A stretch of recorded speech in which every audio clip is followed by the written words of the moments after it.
Hello everybody, it's Christina. Now I just wanted to do some updates. So here's the finished Tacky challenge, and that'll go back to my friend now that she challenged me, so she can have it back.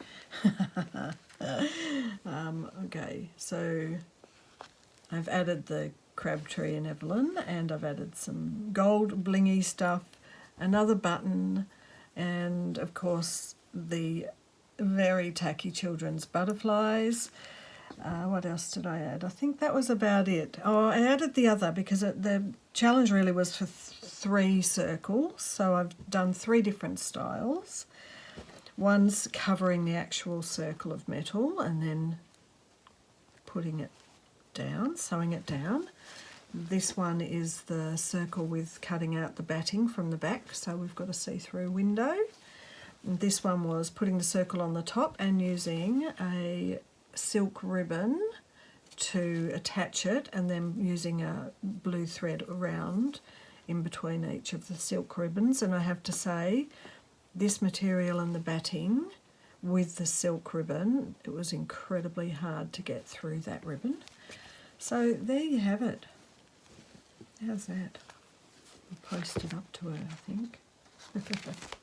Right, stitch wheel, and we are doing coral knot stitch now. I got a knot in my thread, so I had to kind of start again. Alright, so we're pulling this. This is left-handed, of course, going down this side and coming back up on the other side of this thread.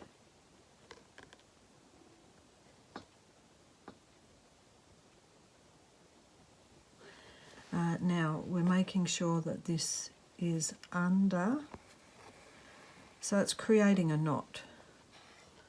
See that? How amazing. So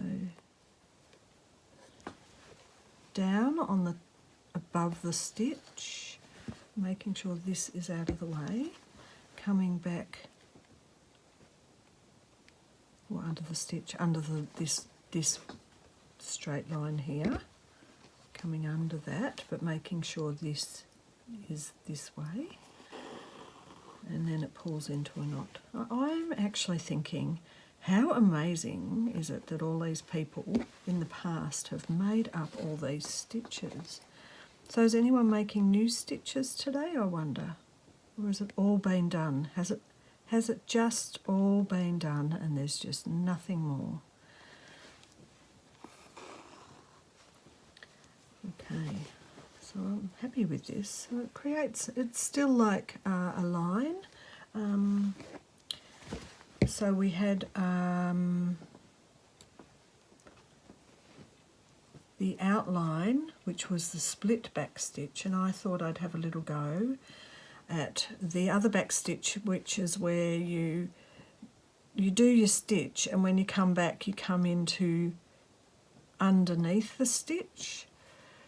And I was just mucking around making a little flower and some leaves and just a little bit of small abstracty stitches there.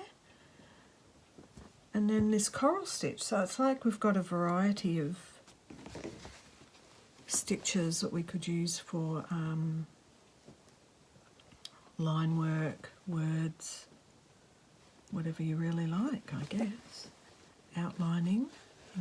Cathy was saying that she has done a few samplers that have got the coral stitch as the outline for a lot of her work. So there you go.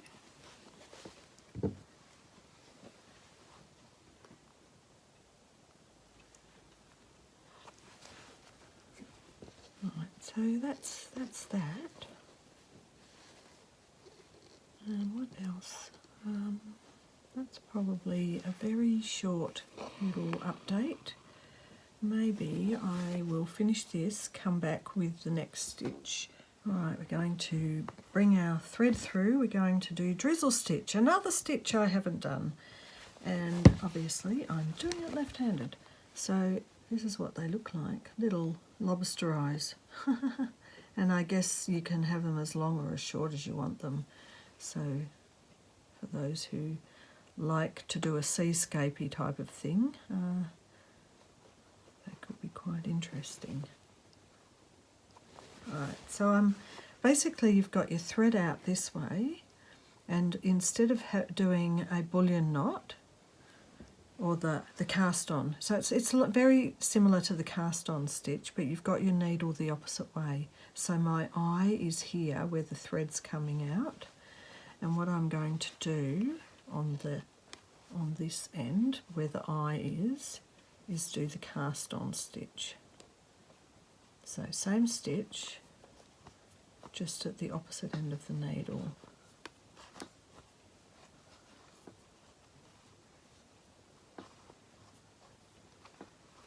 And that's a bit of a worry that that's right in the way.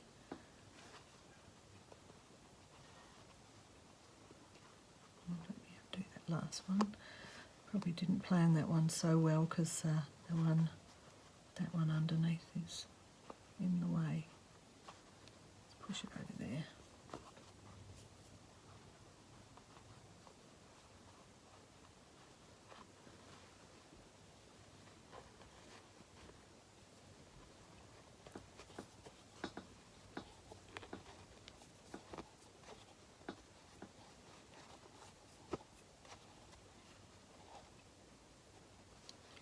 See what I mean about it gets faster as you've done a few.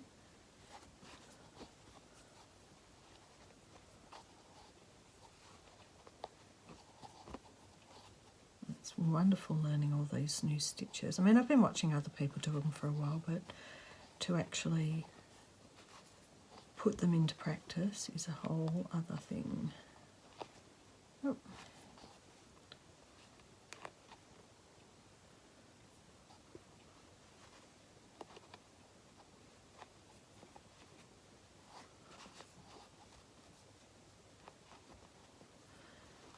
So when you get enough, as much as you might like to have, then you re-thread your needle again.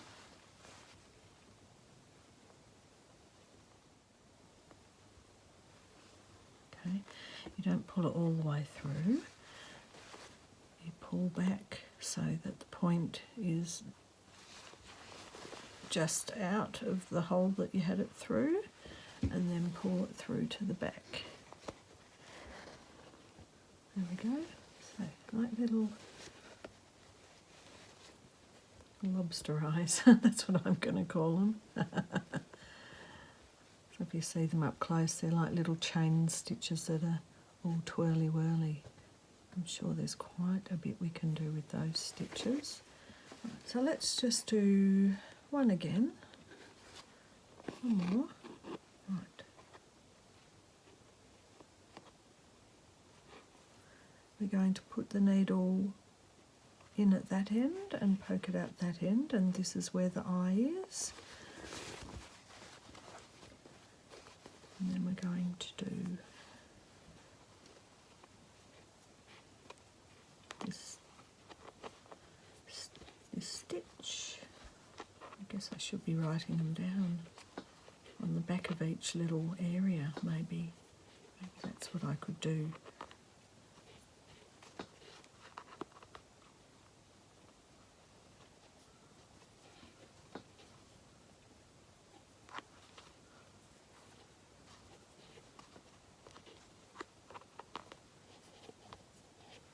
And I'll tell you what, if you did this and you forgot to thread your needle, boy would you be annoyed.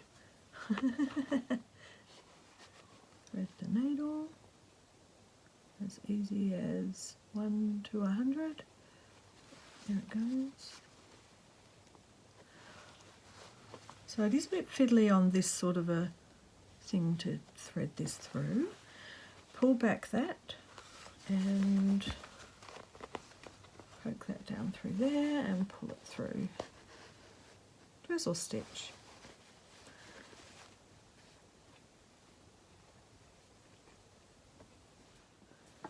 Okay, I'm up to Palestrina stitch because I just wanted to finish this circle in this video, And I think that this is really tiny, so it's very hard to see. Basically, you're going to draw the line. Cathy says this is really good for like thorn work, but you can also do a long line that looks just a bit knotted, and you're going to put your needle in and out on either side of your line. Now you're going to put it through under, so you use the back of the needle in case you haven't already done one of those, under the bit that you just made, and then on the other side you're going to put it under the same one but just on the other side of that stitch. So what I'm going to do is show you, this will be a bit clearer I think. So you've got the line, so it makes this lovely knotted line, and you're going to come either side of this, the line that you want to make, you know, if it's a leaf or a twig or something.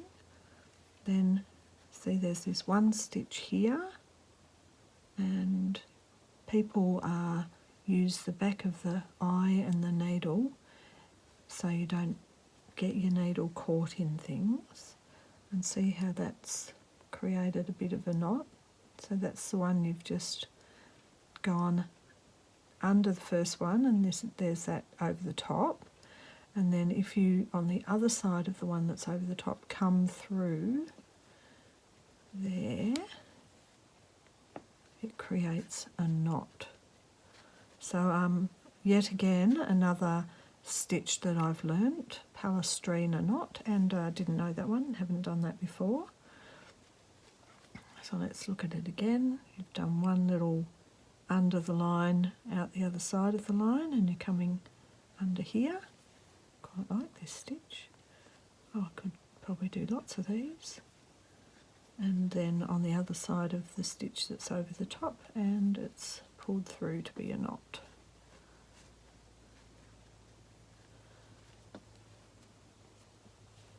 It's quite effective, isn't it? So that's definitely it for today's little video, and I'm going to continue. I'll probably do a couple more drizzle stitches and finish the Palestrina knots. And what I'm going to do is transfer my hoop to be a bigger hoop and finish doing all the lines for these as well for the next video. Happy stitching, everyone. Bye for now.